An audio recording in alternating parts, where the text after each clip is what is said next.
নমস্কার, আপনি দেখছেন এবিপি আনন্দ আর আপনার সঙ্গে আমি সুমন। এই মুহূর্তে সব থেকে বড় খবর দিয়ে এই অনুষ্ঠান শুরু করব।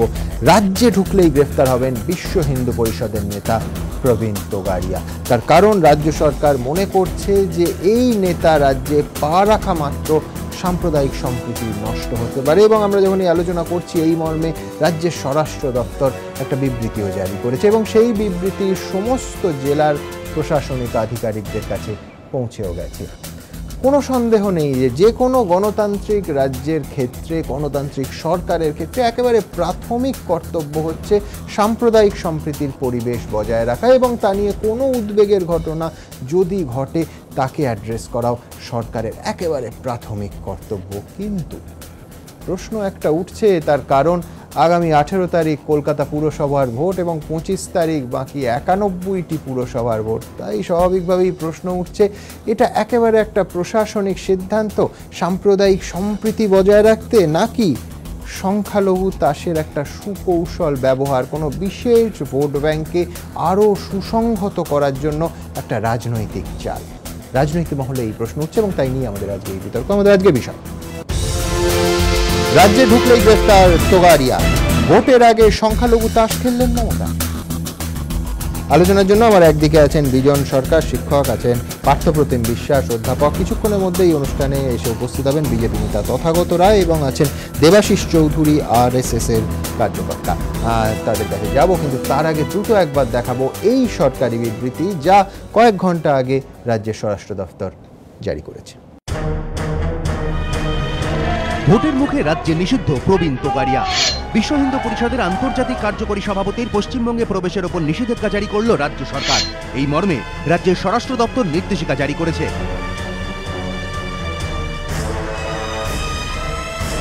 যার মূল বার্তা, প্রবীণ তোগাড়িয়া রাজ্যে ঢোকার চেষ্টা করলেই তাকে গ্রেফতার করা হবে। স্বরাষ্ট্র সচিবের তরফে জারি নির্দেশিকায় বলা হয়েছে, বিএইচপির আন্তর্জাতিক কার্যকরী সভাপতি প্রবীণ তোগাড়িয়ার রাজ্যে প্রবেশের ওপর নিষেধাজ্ঞা জারি করা হচ্ছে। সিআরপিসির 144 ধারা অনুযায়ী সংশ্লিষ্ট জেলাশাসক এবং পুলিশ কমিশনাররা এই নিষেধাজ্ঞা কার্যকরী করবেন। কিন্তু হঠাৎ কেন এই নির্দেশ? সরকারি নির্দেশিকায় বলা হয়েছে, প্রবীণ তোগাড়িয়া রাজ্যে ঢুকলে কোনো বন্ধ ঘরে কিংবা প্রকাশ্যে সভা বা মিছিল করলে সাম্প্রদায়িক উত্তেজনা তৈরি হতে পারে, এতে শান্তি বিঘ্নিত হওয়ার আশঙ্কা রয়েছে।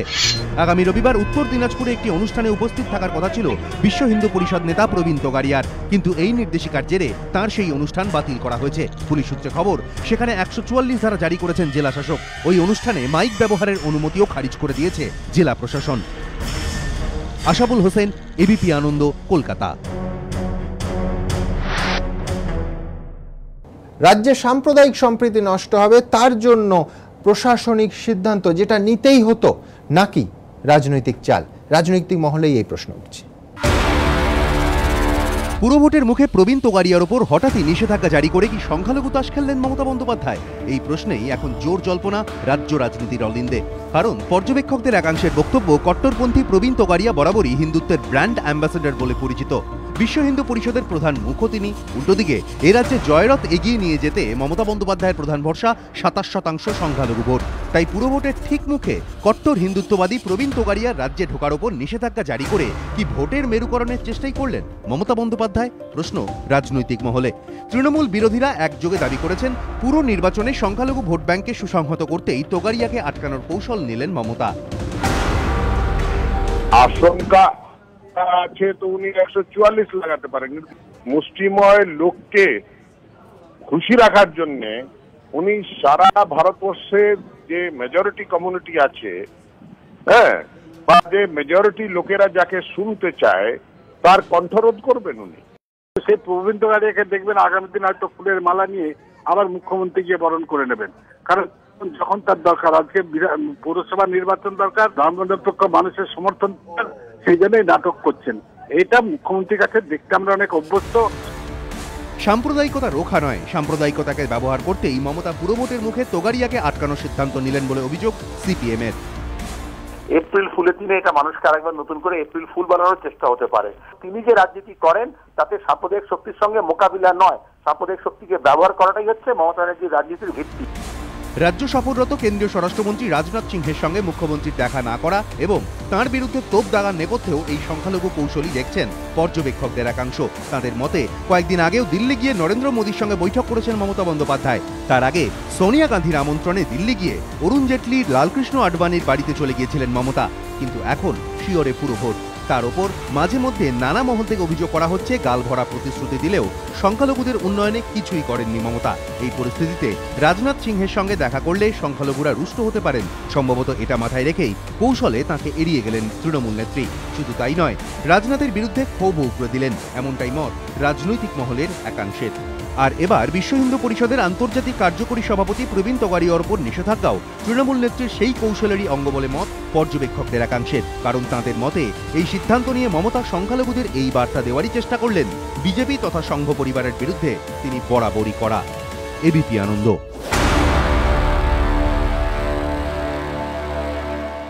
তথাকথিত রাজ্য সরকারের একেবারে সর্বোচ্চ মহল থেকে বলা হচ্ছে যে এর পেছনে কোনো রাজনীতি নেই, কোনো ভোট নেই, শুধুমাত্র বেশ কয়েকটা বক্তৃতার ডিভিডি দেখেছেন রাজ্য প্রশাসনের কর্তারা। তাদের মনে হয়েছে প্রবীণ তোগাড়িয়ার যে কোনো বক্তব্যই সাম্প্রদায়িক উস্কানিমূলক, সেই জন্য তাকে এই রাজ্যে পা দিলেই তাকে গ্রেফতার করা হবে।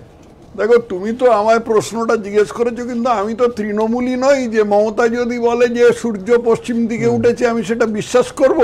এটা একটা বিশ্বাসযোগ্য কথা? মমতার ভাইপোটা পর্যন্ত এটা বিশ্বাস করবে না। আসলে ব্যাপারটা কিছু না। প্রবীণ তোগাড়িয়া কি বলেন কি বলেন না এগুলোর সঙ্গে এর কোনো সম্পর্ক নেই।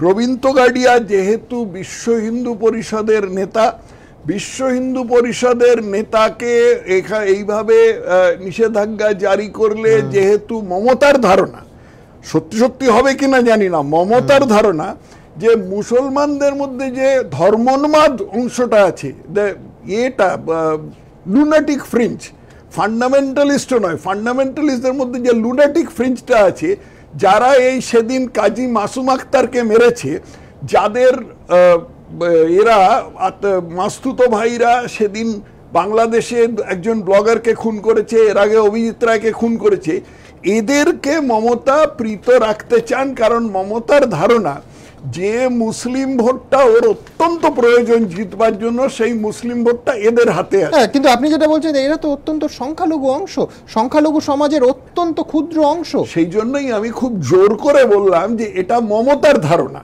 মমতার ধারণা যে এদের যদি উনি খুশি রাখতে পারেন। তা না হলে আমাদের তো কোট অ্যান্ড কোট সেকুলার তো দল অন্য আছে, তো পার্থর দলও আছে আর কি, তারাও তো সেকুলার, কংগ্রেসও সেকুলার, কিন্তু এরাও এই ধরনের ভণ্ডামি করেছে। কিন্তু মমতা সেটাকে না, কিন্তু প্রবীণ তোগাড়িয়াকে কর্ণাটক এবং আসামে নিষিদ্ধ ঘোষণা করা হয়েছে, তিনি আসার ক্ষেত্রে এই নিষেধাজ্ঞা জারি করা হয়েছে। তার সঙ্গে যদি মমতার বাকি আচরণটা দেখা যায় তাহলে কিন্তু কর্ণাটক আর আসামের মতন এক সিদ্ধান্তে পৌঁছানো যাবে না। যেমন মমতার দলে দুটি এমপি আছে, একজন প্রাক্তন এমপি, একজন বর্তমান এমপি, হাজী নুরুল ইসলাম এবং আহমেদ হাসান ইমরান, যারা দুটো বিভৎস দাঙ্গা করেছে পশ্চিমবঙ্গে। 2010 সালে হাজী নুরুল ইসলাম দেওগঙ্গাতে একটা বিভৎস হিন্দু বিরোধী দাঙ্গা করেছে। আহমেদ হাসান ইমরান 2013 সালের ফেব্রুয়ারি মাসে ক্যানিং এর নলিয়াখালীতে আরেকটা বিভৎস দাঙ্গা করেছে। এই সেদিন মমতার মন্ত্রী গিয়াস উস্থিতে একটা দাঙ্গা করেছে। এরা থাকবে, এদের তাতে মমতা থাকতে কোনো আপত্তি নেই। আমি আপনাকে বলছি যে প্রবীণ তোগাড়িয়ার বিরুদ্ধে 2013 আগস্ট মার্চ পর্যন্ত 19টা ক্রিমিনাল কেস ছিল এবং এখনো পর্যন্ত হেড স্পিচের যত মামলা হয়েছে ভারতবর্ষে সব থেকে বেশি মামলা হয়েছে তার নামে। না, তার একটা কারণ আছে। ভারতবর্ষে যে ধারণাটা চলে সেটার একটা মূল তত্ত্ব হচ্ছে মুসলিম ক্যান ডু নো রং। আমি একবার ঠিক এইখানে আমি বিজনের মত জানতে চাইবো যে একেবারে এইটা ভোটের দিকে তাকিয়ে এই ঘটনা ঘটালেন মমতা বন্দ্যোপাধ্যায়, যাতে সংখ্যালঘু ভোট আরো সুসংগত হয়। নুরুল ইসলাম আর এই হাজী নুরুল ইসলাম আর ইমরানের ভিত্তিকাহিনী সম্বন্ধে কিছু বলুন। আপনি নিজেই বলেছেন যে গৌহাটি ব্যাঙ্গালোরের কথা, শুধুমাত্র এই রাজ্যের কথা নয়, বাংলাতেও মুখ্যমন্ত্রী মমতা। পাশাপাশি আমি আরেকটা প্রশ্ন তুলেছি, এখন কেন? হ্যাঁ, রামপুরহাটে প্রবীণ তোগাড়িয়া বিশ্ব হিন্দু পরিষদের নেতা বক্তব্য রাখছেন, সেখান থেকে 10 কিলোমিটার দূরে আদিবাসীদেরকে ঘর অফিস চলছে। এই ঘটনা বাংলার লজ্জা। এটা আমরা আগে শুনতাম। আমি আপনার সঙ্গে একটু তথ্যটা দিই, সেটা হচ্ছে আপনি ঠিকই বলছেন, যে দিনের ঘটনা আপনি বলছেন সেটা হচ্ছে 28শে জানুয়ারি, পরের দিন 29শে জানুয়ারি এফআইআর হয়েছে। হ্যাঁ, আমি কোথাও ভুল বললে আপনি সংশোধন করতে পারেন। যুগল কিশোর এবং প্রবীণ তোগড়িয়া দুজনের নামে এফআইআর হয়েছে, তাদের সহ 6 জনের নামে এফআইআর হয়েছে, নন বেলেবল সেকশনও দেওয়া হয়েছে। আপনি আমায় বলুন, এই প্রশাসন, মমতা বন্দ্যোপাধ্যায়ের প্রশাসন, ফেব্রুয়ারি মাস গেল কিচ্ছু করলো না, মার্চ মাস গেল কিচ্ছু করলো না, দুটো মাস বসে থাকলো, আর আজকে 1 এপ্রিলে এই আচ্ছা, এর মধ্যখানে পুলিশ প্রশাসন চাইলেই অ্যারেস্ট ওয়ারেন্ট বের করে নিজেরা করতে পারতেন, কোর্টের দ্বারস্থ হতে পারতেন, কিচ্ছু করলেন না। 1 এপ্রিল এটা করে কি আপনি দেখতে পাচ্ছেন না যে 18 তারিখ এই রাজ্যে কলকাতার ভোট এবং 25 তারিখ 91টা পুরসভার ভোট রাজনৈতিক কারণে হয়নি এই নিষেধাজ্ঞা? এটা যদি আপনি রাজনৈতিক আর ইমরানের নামে কেন কেস হলো না ওটাও বলুন। একটা দল উস্কানিমূলক, একটা দলের মানে একটা সংস্থা বিশ্ব হিন্দু পরিষদ, তারা উস্কানিমূলক বক্তব্য রাখবে, শান্তি বিঘ্নিত হলে তার দায় নেবে কে? আজকে 1 এপ্রিল উস্কানিমূলক যদি বক্তব্য রাখে তার দায়টা কে নেবে?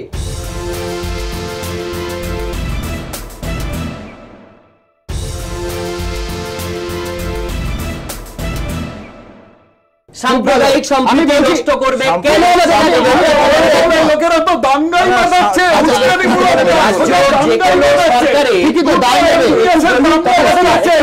হিন্দুদের বাড়ি জ্বালিয়ে দিয়েছে, হিন্দুর বাড়ি জ্বালানো। রাজ্য সরকার রাজ্যের ধর্মনিরপেক্ষতা বজায় রাখতে হবে। রাজ্য সরকার রাজ্যের ধর্মনিরপেক্ষতা বজায় রাখে, এটাই সাধারণ নিয়ম। বাবরি মসজিদ ধ্বংস হওয়ার পরে সারা দেশে কি ঘটেছে আমরা দেখেছি। আমি বলছি উস্কানিমূলক বক্তব্য রাখে, সেই উস্কানিমূলক বক্তব্যে আমাদের রাজ্যে বিভিন্ন জায়গায় যদি সাম্প্রদায়িক সম্প্রীতি নষ্ট হয়, যারা সংখ্যালঘু মানুষ তাদের উপর আস্থা সরকারের আস্থা রাখতে হবে। তো সেই আস্থা রাখার জন্য আপনি যে প্রশ্ন তুলছেন সেই প্রশ্নটা হচ্ছে সংখ্যালঘুদের নিরাপত্তা দেওয়া রাজ্য সরকারের, মমতা বন্দ্যোপাধ্যায় সরকারের কর্তব্য, মোদী সরকারেরও কর্তব্য। আপনি বলুন, দিল্লি থেকে শুরু করে রাজ্যের বিভিন্ন জায়গায় আমি সমর্থন করছি, গির্জাগুলোয় হামলা হচ্ছে কেন? কারা করছে? কেন্দ্রের সরকারের জবাব কারা দেবে? বিজন, আমি আপনার সঙ্গে একমত যে হ্যাঁ, সত্যিই তো মমতা বন্দ্যোপাধ্যায়ের সরকারের দায় আছে এবং সংখ্যালঘু মানুষকে রক্ষা করা যে কোনো নির্বাচিত গণতান্ত্রিক সরকারের দায়। এই দায়টা বুঝতে 28শে ফেব্রুয়ারি থেকে 1 এপ্রিল লাগলো। আপনি এইটা শুধু আমায় ব্যাখ্যা করুন। 28শে জানুয়ারির পরে, 28শে জানুয়ারি পরের দিনই এফআইআর করা হয়েছে। হ্যাঁ, কিন্তু এই যে বাধা দেওয়ার ক্ষেত্রে নন বেলেবল সেকশন ছিল বোথ যুগল কিশোর আর প্রবীণ তোগাড়িয়ার এগেইনস্টে সহ 6 জনের বিরুদ্ধে করেছিলেন। এটা বুঝলেন 1 এপ্রিলে এসে সামনে ভোট বলে? 1 এপ্রিল বলে নয়, আজকে যে ঘটনা, আজকে যে এটা মানে বিজ্ঞপ্তি প্রকাশ করা হয়েছে যে প্রবীণ তোগাড়িয়া কিংবা অন্যরা যদি বিশ্ব হিন্দু পরিষদের তারা আসে আমাদের রাজ্যে এবং এই ধরনের উস্কানিমূলক বক্তব্য রাখতে দেওয়া হবে না। কর্ণাটকে যেমন হয়েছে, ব্যাঙ্গালোর, গৌহাটিতে যেমন হয়েছে, তাকে ঢুকতে দেওয়া হচ্ছে না, তেমনি বাংলাতেও করা হয়েছে। এখানে কেউ যদি রাজনীতি দেখেন সেটা তারা দেখতেই পারে। আপনি তো রাজনীতি দেখেন, আপনি বলছেন জানুয়ারি থেকে ফেব্রুয়ারি, এই 2 মাসের কথা বলছেন। আপনি এই 2 মাসের জন্য আপনি রাজনীতির প্রশ্ন তুলছেন। আমি 2 মাসের জন্য করছি না, আমি রাজনীতির প্রশ্ন তুলছি। 1 এপ্রিল আপনি বিজ্ঞপ্তি জারি করছেন যখন 18 এপ্রিল ভোট। এই তো 2 মাস মাঝখানে করেনি বলে, দেরি হয়েছে বলে আপনি রাজনীতির প্রশ্ন তুলছেন। কিন্তু সেই রাজনীতির প্রশ্ন না তুলে এটা বলুন বাংলায় সাম্প্রদায়িক সম্প্রীতি রক্ষা করা এবং সংখ্যালঘু মানুষদের মনে যাতে হতাশা এবং দুর্বলতা না আসে, সংবিধানকে চ্যালেঞ্জের মুখে পাঠাবে বিশ্ব হিন্দু পরিষদের নেতা প্রবীণ তোগাড়িয়া, সেটা কি আমরা মেনে নেব? এই বাংলার মানুষ দ্রুত একবার দেখে দেব রামপুরহাট এবং সেখান থেকে 10 কিলোমিটার দূরে যে ঘটনা ঘটেছে এবং এই 28শে জানুয়ারি যে ঘটনা বিতর্ক সৃষ্টি করেছিল, দেখব। বিশ্ব হিন্দু পরিষদের শীর্ষ নেতা প্রবীণ তোগাড়িয়ার পশ্চিমবঙ্গে ঢোকার উপর নিষেধাজ্ঞা জারি করল রাজ্য সরকার। নির্দেশিকায় বলা হয়েছে, প্রবীণ তোগাড়িয়া রাজ্যে ঢুকলে কিংবা সভা বা মিছিল করলে সাম্প্রদায়িক উত্তেজনা তৈরি হতে পারে। সম্প্রতি বীরভূমের রামপুরহাটে প্রবীণ তোগাড়িয়ার বিরুদ্ধে এফআইআর দায়ের হয়।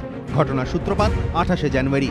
সেদিন রামপুরহাটের খড়মাডাঙ্গায় বেশ কয়েকজন আদিবাসী খ্রিস্টান ও সংখ্যালঘু ধর্মান্তরিত হন। এই ঘর ওয়াপসি অনুষ্ঠানে আগাগোড়া ছিলেন বিশ্ব হিন্দু পরিষদের নেতা যুগল কিশোর, কিন্তু তোগাড়িয়া সেখানে ছিলেন না। সেদিনই বিকেলে খড়মাডাঙ্গা থেকে 7-8 কিলোমিটার দূরে রামপুরহাট শহরে গাঁধী ময়দানে একটি সভা হয়। তাতে প্রধান বক্তা হিসেবে উপস্থিত ছিলেন প্রবীণ তোগাড়িয়া। এই সভা হয়ে যাবার পরের দিনই অর্থাৎ 29শে জানুয়ারি রামপুরহাট থানায় প্রবীণ তোগাড়িয়া, যুগল কিশোর সহ 5 জনের বিরুদ্ধে অভিযোগ দায়ের হয়। রামপুরহাট থানায় দায়ের হওয়া অভিযোগে বলা হয়, প্রবীণ তোগাড়িয়া, যুগল কিশোররা জনসভায় এমন কিছু মন্তব্য করেছেন যার জেরে সাম্প্রদায়িক সম্প্রীতি নষ্ট হতে পারে। এই অভিযোগের প্রেক্ষিতে একাধিক জামিন অযোগ্য ধারায় এফআইআরও রুজু করে পুলিশ। এর দিন দশেকের মধ্যে রামপুরহাটে গিয়ে সভা করেন মুখ্যমন্ত্রী। সাম্প্রদায়িকতা, ঘরবাপসির প্রসঙ্গ তুলে তীব্র ভাষায় আক্রমণ করেন বিজেপি, বিশ্ব হিন্দু পরিষদকে। আর এবার সেই বিশ্ব হিন্দু পরিষদের আন্তর্জাতিক কার্যকরী সভাপতি প্রবীণ তোগাড়িয়ার পশ্চিমবঙ্গে ঢোকা নিষিদ্ধ করল রাজ্য সরকার। গোপাল চট্টোপাধ্যায়, এবিপি আনন্দ, বীরভূম। দেবাশিস বাবু, এক সেকেন্ড প্লিজ, বিজন আপনার সময় শেষ। আপনার কাছে আমি এই জন্য আরো আসবো, তার কারণ হচ্ছে যে 83 সাল পর্যন্ত প্রবীণ তোগাড়িয়া আরএসএস এ করতেন, তারপর এবং নরেন্দ্র মোদীর সহকর্মী ছিলেন, তারপর বিশ্ব হিন্দু পরিষদে আসেন। আপনি আমায় বলুন যে উত্তর দিনাজপুরে মিটিং ছিল 5 তারিখ দুপুর 2টোর সময়। শিলিগুড়ি থেকে উত্তর দিনাজপুর যাওয়ার কথা ছিল। উত্তর দিনাজপুরের ডিএম 144 ধারা জারি করেছেন, এই সার্কুলার পেয়ে অবশ্যই, এবং এসডিও মাইক ব্যবহারের অনুমতি সম্পূর্ণ বাতিল করেছেন। আপনারা কি ভাবছেন? এখানে একটা মানে উস্কানিমূলক ইত্যাদি অনেক কিছু বলা হচ্ছে, কিন্তু একটু পরিচয়টা ভালো করে হয়ে গেলে সবারই সদার্থে সবারই ভালো হবে। ডক্টর প্রবীণ তোগাড়িয়া উনি অ্যাকচুয়ালি একজন অনকোলজিস্ট, মানে ক্যান্সার স্পেশালিস্ট। সেই সুবাদে ওনার নামে আগে ডক্টর, মুখ্যমন্ত্রীর নামের আগে ডক্টর আমরা অনেকক্ষণ দেখেছি, অনেকবার দেখেছি আমরা, কিন্তু উনি কিন্তু অনকোলজিস্ট, উনি কোয়ালিফাইড একজন ক্যান্সার স্পেশালিস্ট। তাতে উনি হেড স্পিচ দিতে পারেন না, তা প্রমাণ হয় না। নিশ্চয়ই মানে যেহেতু এত রকমের সংজ্ঞা আমাদের সঙ্গে জুড়ে দেওয়া হয়, তো পরিচয়গুলো একটু পরিষ্কার হয়ে গেলে সবার ভালোই হবে। এবং 5 তারিখে যে কার্যক্রম সেটা ছিল, সেটা সেবামূলক কাজে।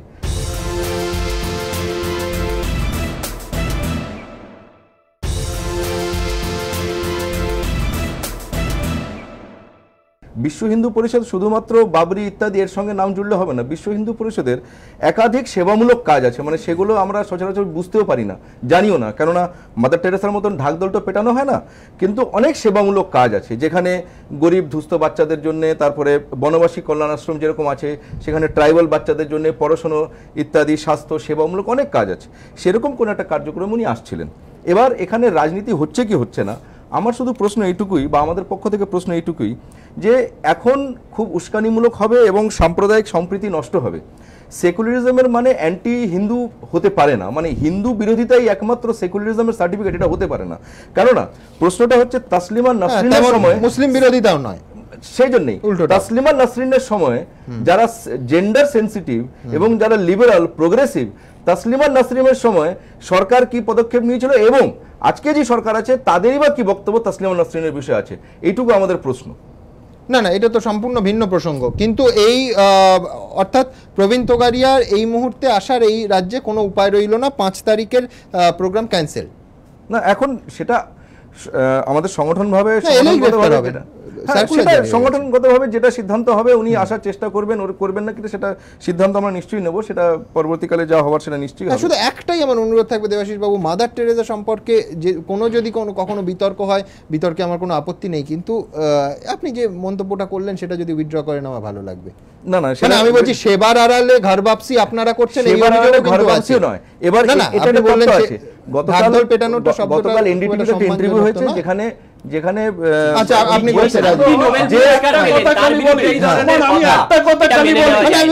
ক্রিস্টোফার হিচেন্স বলে একজন আন্তর্জাতিক খ্যাতি সম্পন্ন লেখক, ক্রিস্টোফার হিচেন্স, তিনি বিশ্ব হিন্দু পরিষদের বা বিজেপির লোক নন, এমনকি তিনি হিন্দুই নন ধর্মী। তিনি মাদার টেরেসার প্রচন্ড বিরূপ সমালোচনা করেছেন এবং সেই বইটি বহুল বিক্রি হয়েছে পৃথিবীতে। অতএব সমালোচনার ঊর্ধ্বে কেউ নয়, অবশ্যই নয়, কিন্তু আমি বলছি এটা সম্পূর্ণ ভিন্ন প্রসঙ্গে কাউকে টেনে আনাটা ঠিক সুস্থ রুচি হচ্ছে।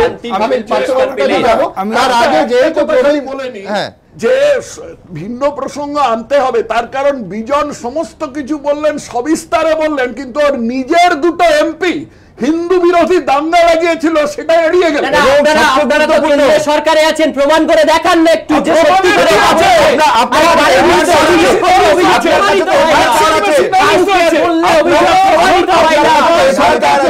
যাব তার আগে অঙ্কোলজি পরিচয় দিলেন প্রবীণ তোগাড়িয়া। দেবাশিস বাবু, প্রবীণ তোগাড়িয়ার বিতর্ক কিন্তু তার পিছু ছাড়ে না। প্রবীণ তোগাড়িয়া বিশ্ব হিন্দু পরিষদের প্রধান মুখ। কারোর চোখে তিনি সাম্প্রদায়িক, আবার কারোর কাছে হিন্দুত্বের রক্ষাকর্তা। 100 करोड़ हिंदुओं के सामाजिक, धार्मिक, आर्थिक हितों की रक्षा करना है। তোগাড়িয়া মানেই বিস্ফোরক, বিতর্কিত। यहाँ हज के लिए सब्सिडी जाती है और कुंभ में आने वालों पर 15 रुपया सरचार्ज टैक्स लगाया जाता है, बेईमानी नहीं है? तो देश में हिंदुओं की चिंता करने वाला कोई नहीं है। তাঁর অনুগামীদের কাছে তোগাড়িয়ার বার্তা সবসময় যুক্তিপূর্ণ হলেও একটা বড় অংশেরই দাবি বিশ্ব হিন্দু পরিষদের এই নেতার বক্তব্য ধর্মনিরপেক্ষতার ক্ষেত্রে অত্যন্ত বিপজ্জনক। हम जब हिंदू राजनीति की बात करते हैं तब ये व्यक्ति के संदर्भ में नहीं है, दल के संदर्भ में नहीं है, ये 100 करोड़ हिंदुओं के धार्मिक, सामाजिक, आर्थिक हितों की रक्षा के लिए। এহেন প্রবীণ তোগাড়িয়ারই রাজ্যে প্রবেশের ওপর নিষেধাজ্ঞা জারি করল তৃণমূল সরকার। বছর 59-এর এই ভিএইচপি নেতা পেশায় চিকিৎসক, MBBS, সার্জিক্যাল অঙ্কোলজিতে MS। মাত্র 10 বছর বয়সে রাষ্ট্রীয় স্বয়ংসেবক সংঘ বা RSS এ যোগদান, তারপর দ্রুত উত্থান। সেখান থেকে বিশ্ব হিন্দু পরিষদের শীর্ষে প্রবীণ তোগাড়িয়ার বিরুদ্ধে নানা সময় নানা অভিযোগ উঠেছে। রাজ্যে ঢোকা বন্ধ হয়েছে, মামলা হয়েছে, এমনকি গ্রেফতারও হয়েছেন। তোগাড়িয়া সবসময় বিতর্কের কেন্দ্রবিন্দুতে। ABP আনন্দ। একটা লাইন জুড়বো, উনি বললেন কুম্ভতে গেলে 15 টাকা ট্যাক্স লাগে। মমতা বন্দ্যোপাধ্যায়কে ধন্যবাদ দেওয়া উচিত যে এই সাগরে যারা যান তাদের ট্যাক্স দক্ষিণ 24 পরগনায় আসার পর তিনি উইথড্র করে নিয়েছেন। যেতে হয় না, এই ধরনের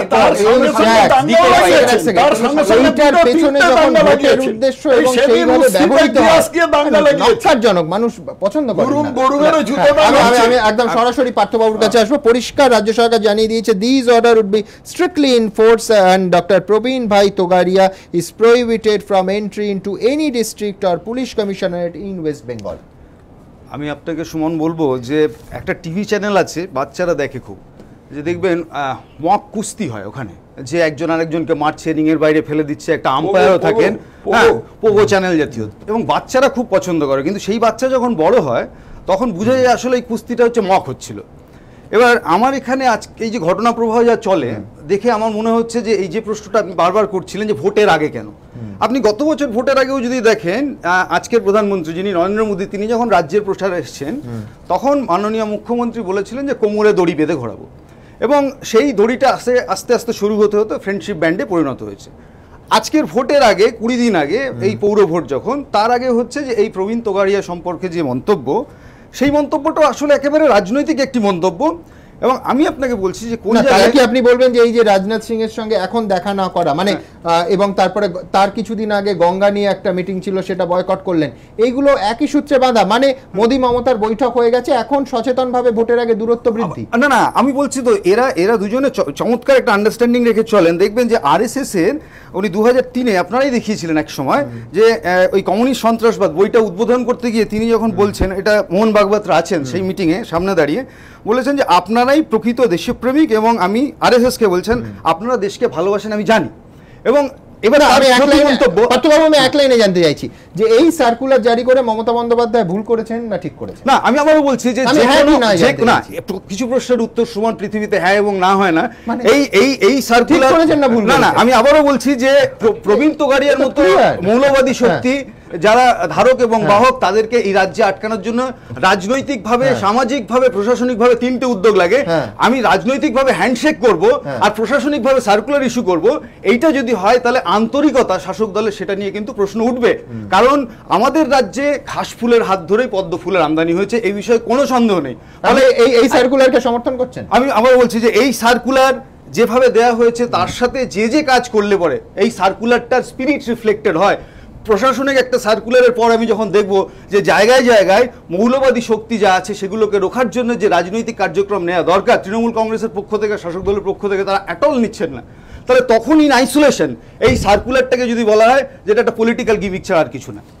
যেরকম বুদ্ধবাবু মাদ্রাসাগুলোর বিরুদ্ধে স্টেপ নিয়েছে, একেবারে শেষ আমার এই পর্বের বক্তারা কে কি বললেন একজন করে।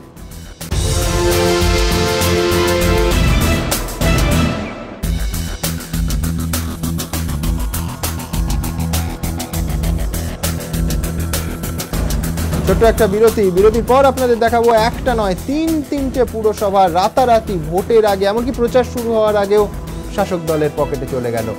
তার কারণ বিরোধীরা নাকি কেউ প্রার্থী পদ যারা দিয়েছিলেন তারাও প্রত্যাহার করেছিলেন। কোন জাদুতে বিচিত্র এক আতঙ্কের পরিবেশ উঠে এলো আমাদের ক্যামেরায়। ছোট্ট একটা বিরতি।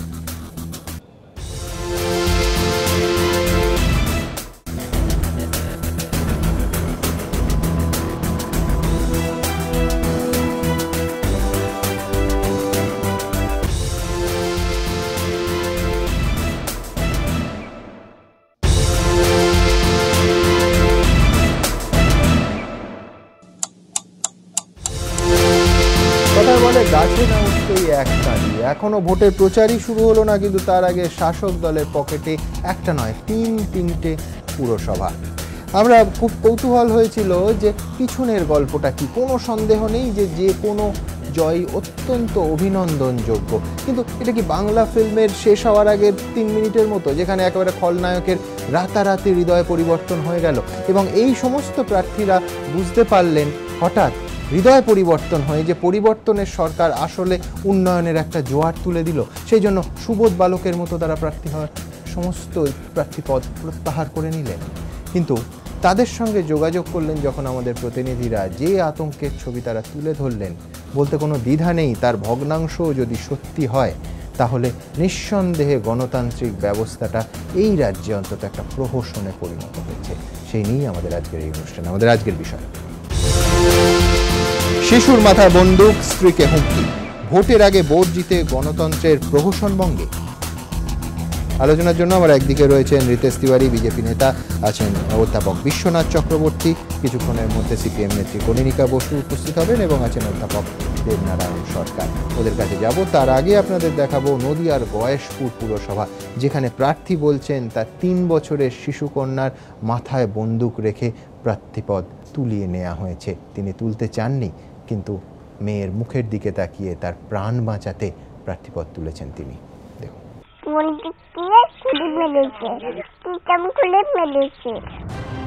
গোবলার কোনো রাজ্য নয়, এবার এই অভিযোগ উঠল পশ্চিমবঙ্গে। অভিযোগ উঠল বন্দুক উঁচিয়ে পুরো ভোট দখলের অভিযোগ তৃণমূলের বিরুদ্ধে।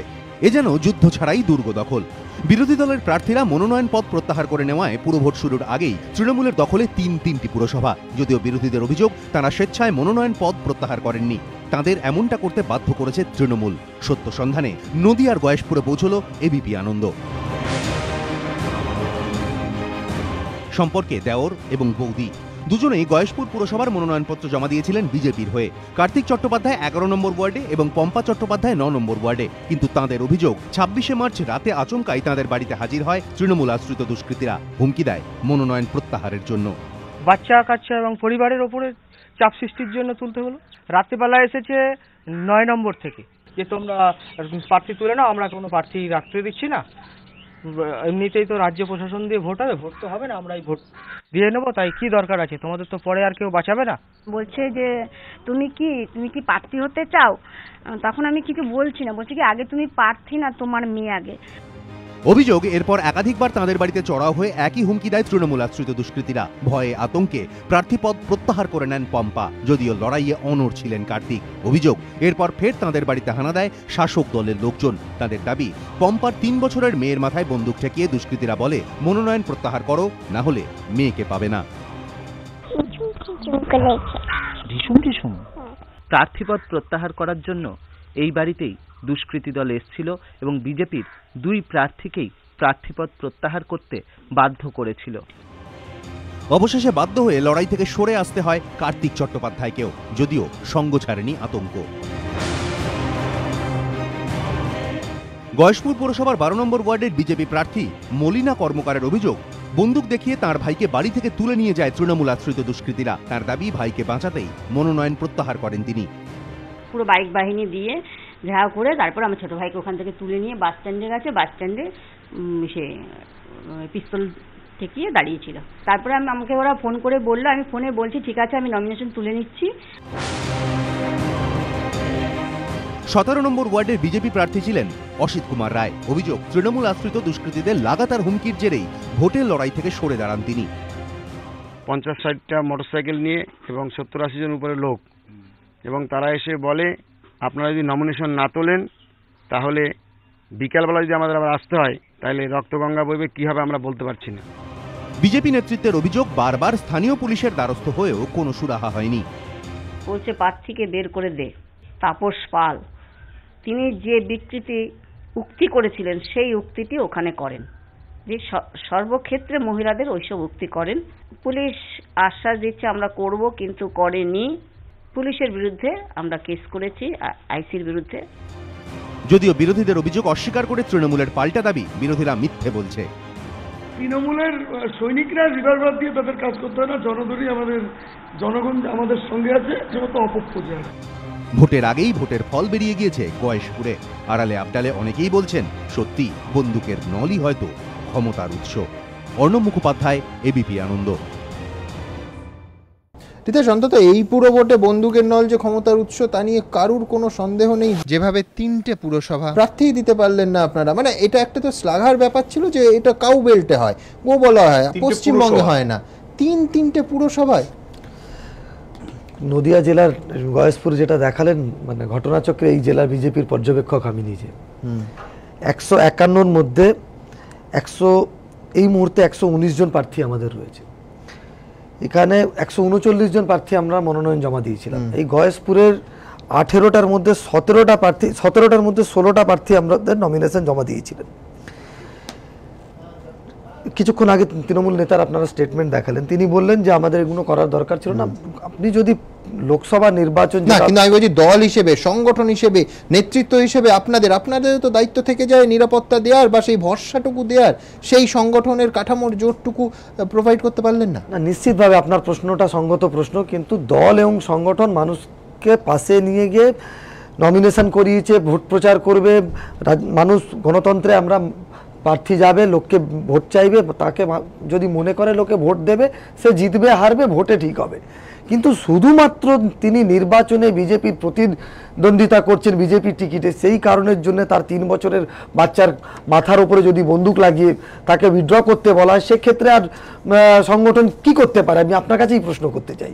যিনি প্রার্থী, তাকে কলকাতায় নিয়ে আসা হয়েছিল, তাকে বারবার বলা হচ্ছিল আপনি প্রত্যাহার করুন।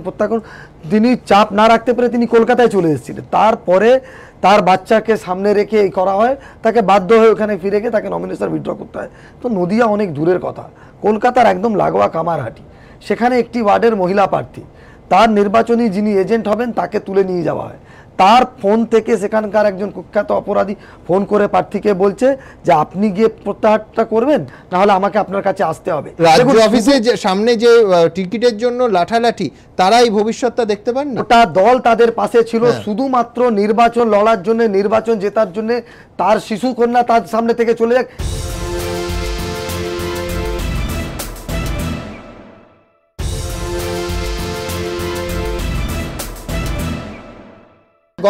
ছবি আপনাদের দেখালাম, এবার দেখাবো তারকেশ্বর এবং আরামবাগে। এখানে ওই একই কথা, একই আতঙ্ক, একই হুমকি। দেখুন, শুধু নদিয়ার গয়েশপুরই নয়, হুগলির আরামবাগ এবং তারকেশ্বরেও একইভাবে ভয় দেখিয়ে হুমকি দিয়ে পুরসভা দখলের অভিযোগ উঠেছে তৃণমূলের বিরুদ্ধে।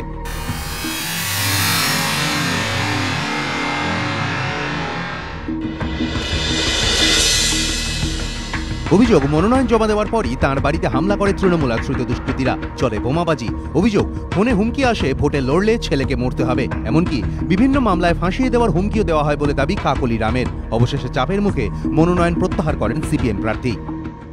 তৃণমূলী গুন্ডা বাহিনী 10 থেকে 12টা মোটরসাইকেলে করে 30-40 জন আসে, তারপরে ইট ছোঁড়ে নমিনেশন পেপার তুলে নেওয়ার জন্য, প্রত্যাহার করার জন্য হুমকি দেয়, মিথ্যা মামলায় জড়িত করবে, তার জন্য আমি নমিনেশন পেপার তুলতে বাধ্য।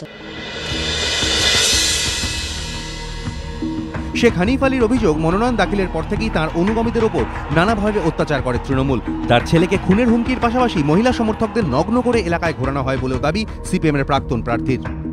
মোটরসাইকেল নিয়ে বাড়িতে হামলা এবং ফোনে ধমকানি যে না উইথড্র করলে তোমার ছেলেকে কিডন্যাপ করব। আমার ওয়ার্ডের একজন কর্মীকে তার মেয়েদিকে উলঙ্গ করে তাকে মারধর, সে হসপিটালে ভর্তি হয়েছিল। যদিও বিরোধীদের অভিযোগ অস্বীকার করেছে তৃণমূল। বিজেপি সিপিএম কিছু ক্যান্ডিডেটকে টাকা দিয়ে তাদের প্রার্থীপদ করেছিল, কিন্তু তাদেরকে টাকা না দেওয়ার জন্য তারাও সেই প্রার্থীপদ প্রত্যাহার করে নিয়েছে।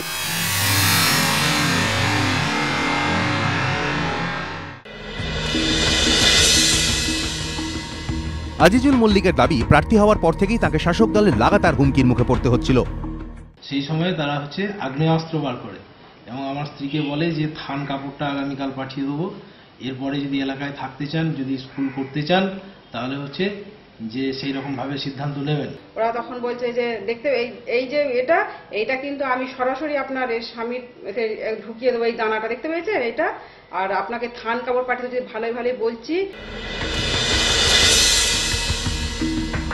মমতা পাত্রের অভিযোগ, শাসক দলের চাপের জেরেই ভোট থেকে সরে এসেছেন তিনি। আমার বাড়ির লোককে এসে আমার ছেলেকে আমার দেওরদের বলে গেল তুলে নিতে বল, ভালো হবে। একটা ছেলে ফার্স্ট ট্রেনে কাজে যায়, একটা ছেলে লাস্ট ট্রেনে ফেরে, অসুবিধা আছে। ক্রমাগত চাপের মুখে শেষমেশ লড়াইয়ের ময়দান থেকে সরে আসেন আজিজুল। একই পরিস্থিতির সামনে পড়তে হয়েছে বিজেপির 11 নম্বর ওয়ার্ডের প্রার্থী শঙ্কর রায় এবং 4 নম্বর ওয়ার্ডের প্রার্থী অসীম ঘোষকেও। তাঁদেরও প্রত্যাহার করতে হয়েছে প্রার্থী পদ। বিজেপিকে ভালোবাসি কিন্তু আমি প্রার্থী তুলতাম না, আমাকে প্রেশারে আমাকে তুলতে বাধ্য হয়। আমার ভাইয়ের কলার ধরে টামি নিচ্ছে, তোর কাজ বন্ধ করে দেবো, তোর লাইফ শেষ করে দেবো। থানা থেকে কোনো সহযোগিতা পাইনি, এর ভিত্তিতেই আমি ভয় খেয়ে গেলাম, ভয় খেয়ে আমাকে তুলতে বাধ্য হলো। যদিও বিরোধীদের অভিযোগ অস্বীকার করেছে তৃণমূল। কোনো সংগঠনই নেই, তো সেক্ষেত্রে তারা প্রত্যাহার করেছে। তারকেশ্বর পুরসভা যে উন্নয়নটা করেছে সেই উন্নয়নে তাদের জামানত জব্দ হয়ে যাবে, এটা বুঝতে পেরে তারা সেই প্রার্থীপদ প্রত্যাহার করে নিয়েছে। যত সময় যাচ্ছে ততই বাড়ছে অভিযোগের বহর, ততই চড়ছে বিতর্কের পারা। মোহন দাস ও মহিউদ্দিন মল্লিক, এবিপি আনন্দ। দেবরানবাবু, আমার বিস্ময় লাগে, মমতা বন্দ্যোপাধ্যায় দশকের পর দশক ধরে বামেদের বিরুদ্ধে অভিযোগ করেছেন জোর করে প্রার্থীপদ প্রত্যাহারের, সন্ত্রাসের। মানে এই আমি আবার বলছি যে যদি ভগ্নাংশ সত্যি হয়, এ তো জয় নয়, জয় দখল করা। একেবারে পুলিশ প্রশাসন পেশি শক্তি ব্যবহার করে জয় দখল স্থায়ী হয়। মানে তাহলে তো আজকেও ব্রিটিশ রাজ্য তো গোটা দেশে, কিংবা ইন্দিরা গান্ধী দেশের প্রধানমন্ত্রী থাকতেন, হয়তো এমার্জেন্সিও 2015 অবধি চলতো। আমি বলছি এই ধরনের জয় স্থায়ী হয়, বামেরা স্থায়ী করতে পেরেছে, আপনারা পারবেন না? একটা কথা বলতে হবে, এর প্রত্যেকটা বিচ্ছিন্ন এই ঘটনাগুলো সমর্থনযোগ্য নয়। যদি ঘটে থাকে এটা কন্ডেম করছে, কিন্তু আমার একটা লক্ষ্য করুন, হ্যাঁ, এই গয়াসপুরে 2005-এ কি হয়েছিল, আমার প্রশ্ন না, সেগুলো কখনো সমর্থনযোগ্য না। ওই তখন ওই আনকনটেস্টেড। আপনি গয়েশপুর কেন, আপনি আরামবাগের কথা বলুন। ঠিকই আমি আপনার কথা বলি, আমি একটু যে মার্জিন ছিল না বিশ্বাসযোগ্য, কিন্তু তার পাল্টা আমি একটাও সমর্থন করি। তাহলে পরিবর্তন সরকার বলছে, তাহলে বলুন প্রত্যাবর্তন। আমার একটা কথা বলি, আমি দেখছিলাম 1850টার মতো ওয়ার্ড এবার হচ্ছে, তার মধ্যে টোটাল কতটা? না 1800 না, আপনি সংখ্যাটা ঠিক করুন, 2190টা ওয়ার্ডে ভোট হচ্ছে। হ্যাঁ 2190, হ্যাঁ 1800 আর 2190, 2190 মধ্যে কটা ওয়ার্ডে হচ্ছে, কটা ওয়ার্ডে কটা ঘটনা ঘটলো, কজন আপনি জানেন কতটা? আনকনটেস্টেড কত পুরসভার আনকনটেস্টেড কত? শুনেন, এইগুলো অফিশিয়ালি শুধুমাত্র 59টা আসনে, হ্যাঁ 59টা আসনে, ঠিক আছে হয়ে গেছে 58 আসনে তৃণমূল। না তাহলে কত পার্সেন্ট? আমি তা বলিনি, 100 উপরে ওয়ার্ডে জিতে গেছে। আমি শুনুন না, না আমি তাও তো বলছি অন্যায়টাকে জাস্টিফাই করুন। আমি কখন জাস্টিফাই কথা না, আমি বিচ্ছিন্ন, হ্যাঁ নো, আপনি যে অন্যায়টাকে জাস্টিফাই করছেন, শুনুন আপনি জাস্টিফাই করছেন না, তাহলে আপনি পার্সেন্টেজের কথা কেন বলছেন? এই কারণে পার্সেন্টেজের কোনো প্রশ্নই আসে না। অন্যায়টা অন্যায়, সর্বপ্রথম সেটা স্বীকার করছেন। আপনি আপনার কথাটা বলুন। 2003 সালে প্রশ্ন বন্দ্যোপাধ্যায় লেখা বেরিয়েছিল, সিপিএম কি করেছিল আপনাকে কেন এই যে জয় দখল করছে 100টা বলেছিলেন দলতন্ত্র নয় গণতন্ত্র। আই এম নট জাস্টিফাই, দলতন্ত্র নয় গণতন্ত্র। আর তো সিপিএমরা বলবে না, আর করছেন না, আমি বলছি সিপিএমরা বলবেন না। হ্যাঁ কি করেছেন জানেন?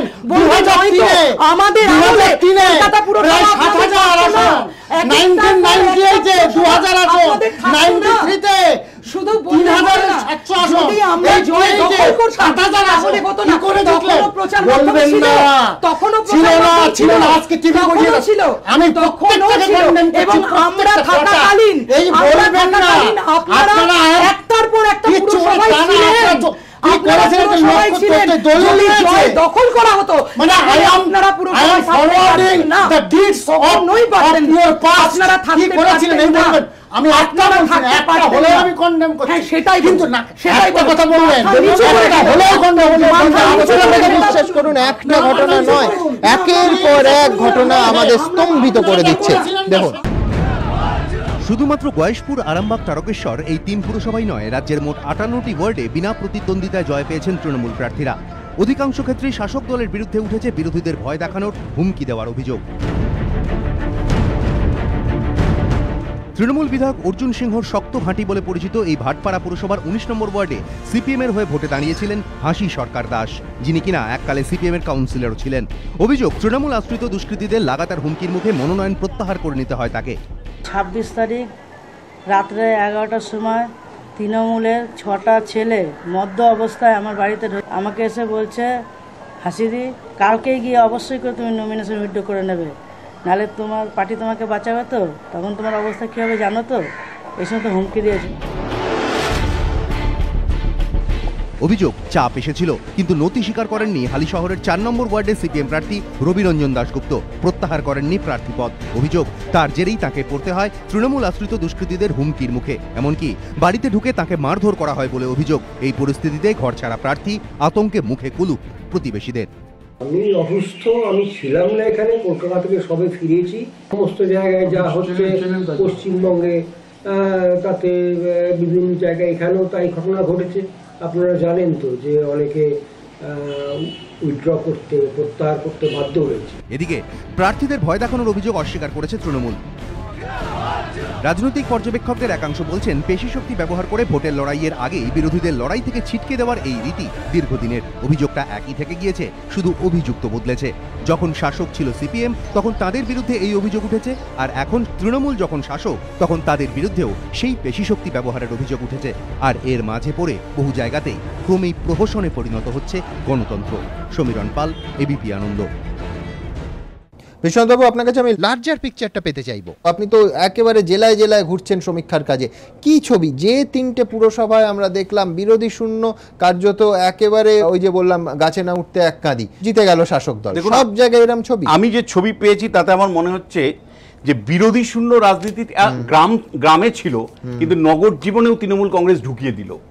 মানে আমরা সাধারণত জানতাম বাম আমলে কেশপুর, গড়বেতা, পিংলা ইত্যাদি ইত্যাদি ব্লকগুলো জানতাম বিশেষ এলাকা, কিন্তু নগর জীবনে, আপনার নগর জীবনের 2 নম্বর, 3 নম্বর, 4 নম্বর বড় এই বিভিন্ন জায়গায় যেভাবে ঢুকে গেল, মানে বিরোধী শূন্য রাজনীতি। বলবেন না 2005-এ দ্বিতীয় যে 2005-এ নগর জীবনও প্রায় 55-60 নগর জীবনে বিরোধী শূন্য রাজনীতি তৃণমূলের আমদানি। শিলিগুড়িতে দাঁড়িয়ে মুখ্যমন্ত্রী যে বক্তব্য রেখেছেন সেটাই আপনাকে বুঝতে হবে কেন সেদিন মুখ্যমন্ত্রী বলবার চেষ্টা করেছেন, সেটা হলো একই দল থাকতে হবে, পুরসভা সরকার একই দল থাকতে হবে। মানে হলো যে বার্তা মুখ্যমন্ত্রী দিচ্ছেন সেই বার্তাটা কিন্তু তার কর্মীরা অনেক বড় করে নিচ্ছে। দেখুন না, মুখ্যমন্ত্রী দাঁড়িয়ে বলেন যে পুরসভা, পঞ্চায়েত, রাজ্য সরকার এক ধরনের হতে হবে। আপনাদের কাছ থেকে তৃণমূল এই শিক্ষা নিয়েছে। কখনোই তা নয়। আপনি যদি আগেকারও দেখেন, হ্যাঁ ঠিক, একটার পর একটা চিত্র যদি আপনি দেখেন তাহলে দেখবেন যে আমরা যখন ক্ষমতায় ছিলাম তখন কিন্তু অনেক পুরসভা কংগ্রেস ছিল, তৃণমূল ছিল, সকলেই ছিল। আর আজকে মুখ্যমন্ত্রী নিজে আরামবাগে 5 লক্ষ ভোটে কি করে জিততেন না, হয়তো ঠিক গয়েশপুরে 2005-2000 কি করে জিতেছিল বলো না, আমার বলার কথা না। শুনুন, আপনি আর বলবেন না, দাঁড়ান, আপনাদের প্রশ্নের উত্তর পরে হবে, কারণ এখন যে কাজ আপনারা করছেন সে কাজের কথাই আর একটা গলা তুলে কোনো কথা বলা না। আপনাদের কাছে না, আপনাদের না, আমরাও বলবো, কারণ আমাদের আমলে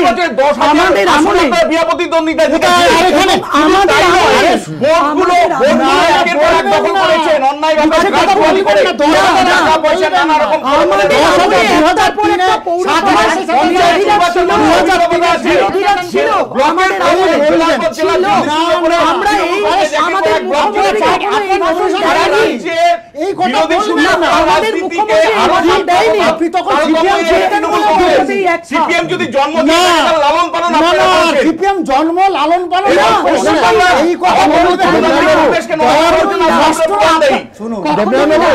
আপনারা করেছেন এই কথা কনিকা বলবেন। দেবী এতে খুশি হবেন আপনি যদি বলেন এখন লালন পালন করছেন, ওরা সেই ক্ষমতায় নেই। প্রশাসন আপনাদের, পুলিশ আপনাদের, না না না আপনাদের। আমি তো বলছি প্রত্যেকটাই যে সেই ঘটনাগুলো, একই যে রাস্তায় কটা হাঁটবে। ঘটনা, না এগুলো কতগুলো ঘটনা, আপনি প্লিজ এই ঘটনাগুলো আমি তো বলছি কতগুলো ঘটনা দিয়ে কি justify হয়? বুঝতে পারছেন না? আমি তো ঘটবে কেন? না না এতগুলো একটিও ঘটবে কেন? না না আপনি ঘটা ভাবুন উচিত তো। তো। আমি তো প্রথমে বলছি আমি দেখুন বাবু, ভাই, নয় না না, কিন্তু তাহলে আর- আপনারটা তাহলে আর এটাকে justify করুন না।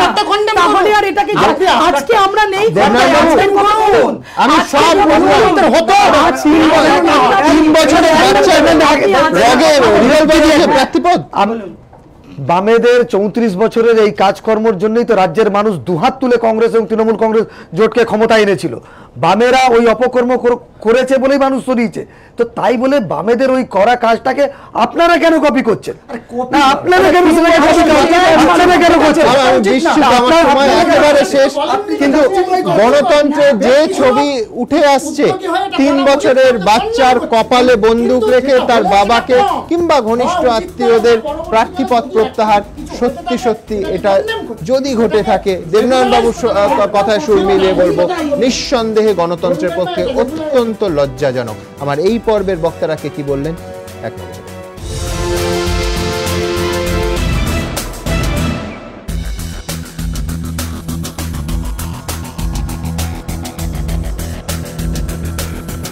আবার আপনাদের সঙ্গে দেখা হবে আগামীকাল ঠিক রাত 8টায়। ভালো থাকবেন সবাই।